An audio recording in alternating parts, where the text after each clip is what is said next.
श्रम एवं सेवायोजन मंत्री अनिल राजभर गोंडा पहुंचे। टाउन हॉल में आम बजट पर आयोजित प्रबुद्ध संगोष्ठी में हुए शामिल। जिले के विधायक और भाजपा पदाधिकारी भी संगोष्ठी में हुए शामिल।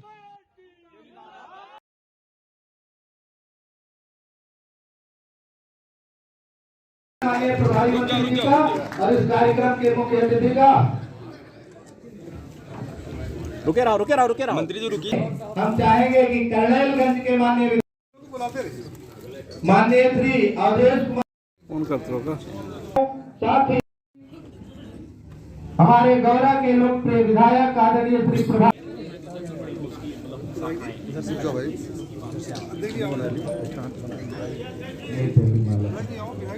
कि मोदी जी की सरकार ने अपना बजट प्रस्तुत किया है।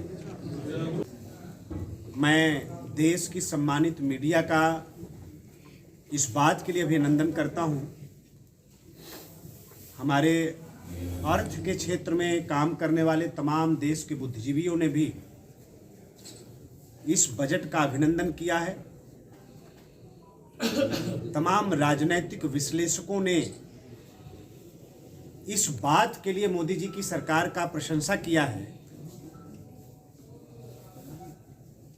कि बजट में कहीं से कोई पॉलिटिकल एंगल नहीं है, कहीं कोई राजनीतिक कोण नहीं है। ये बजट पूरी तरीके से समावेशी बजट है। इस बजट के माध्यम से भारत की सरकार ने अंतिम व्यक्ति तक पहुंचने का एक सार्थक प्रयास भी किया है। हमेशा से मोदी जी ने कहा है कि हमारी सरकार गरीबों के लिए, किसानों के लिए, नौजवानों के लिए, आधी आबादी के लिए पूरी तरीके से समर्पित है।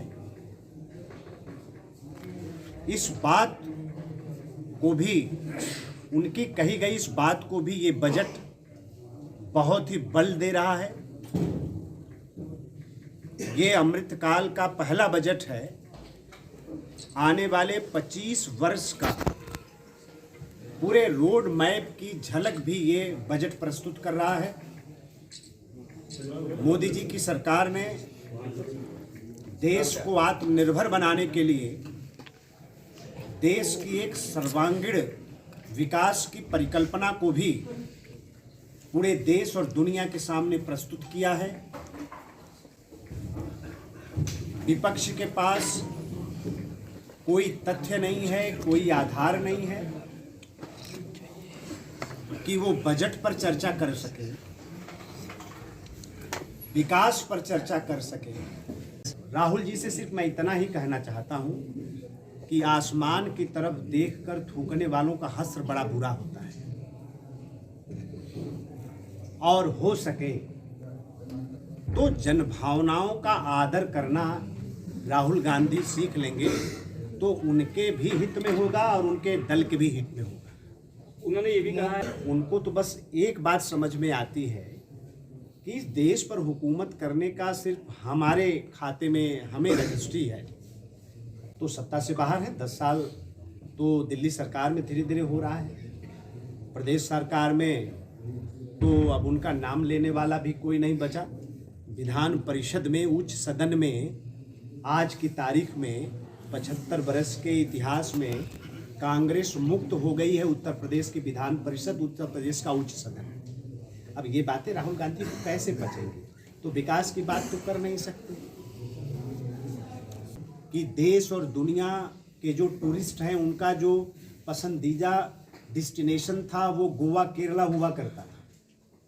लेकिन इस वर्ष जो टूरिस्ट आए पूरे देश में, जो आंकड़े, गोवा और केरला का दूना टूरिस्ट अकेले तो बाबा विश्वनाथ का दर्शन करने काशी आ चुका, भगवान श्री राम की अयोध्या जी की धरती पर आ चुका। अब टूरिस्ट सेक्टर में कितना बड़ा बूम आया है।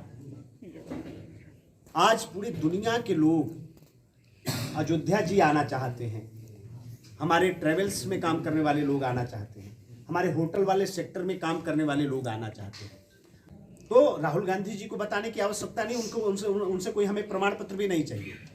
आज उत्तर प्रदेश का पर्यावरण भी ठीक है और उत्तर प्रदेश का वातावरण भी बहुत अच्छा है।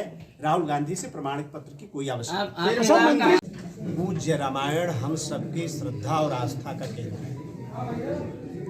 भारत की परंपरा और संस्कृतियों का एक ग्रंथ है और गर्व इस बात का है कि दुनिया में सबसे ज्यादा पढ़ा जाने वाला धार्मिक हमारा ग्रंथ है।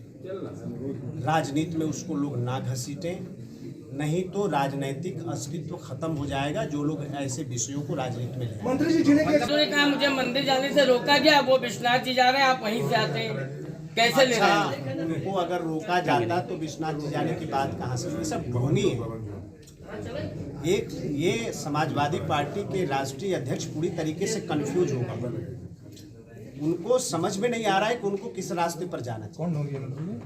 समाजवादी और जिस बयान की चर्चा हमारे साथी कर रहे हैं स्वामी प्रसाद जी, मैं आरोप के साथ ये बात कह रहा हूँ कि समाजवादी पार्टी के राष्ट्रीय अध्यक्ष ने, समाजवादी पार्टी ने प्लान करके और ये बयान को पूरी तरीके से प्रयोजित करके इस बयान को दिलाया गया है।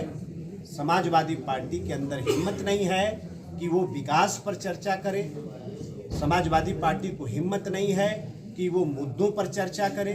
समाजवादी पार्टी को हिम्मत नहीं है कि नौजवान और किसान की बात करे। इसलिए जनता की सेवा जो उत्तर प्रदेश में भारतीय जनता पार्टी की सरकार कर रही है, उसका ध्यान बांटने के लिए ये लोग इस तरह का विषय उठा। कौन सा बयान? राहुल जी से सिर्फ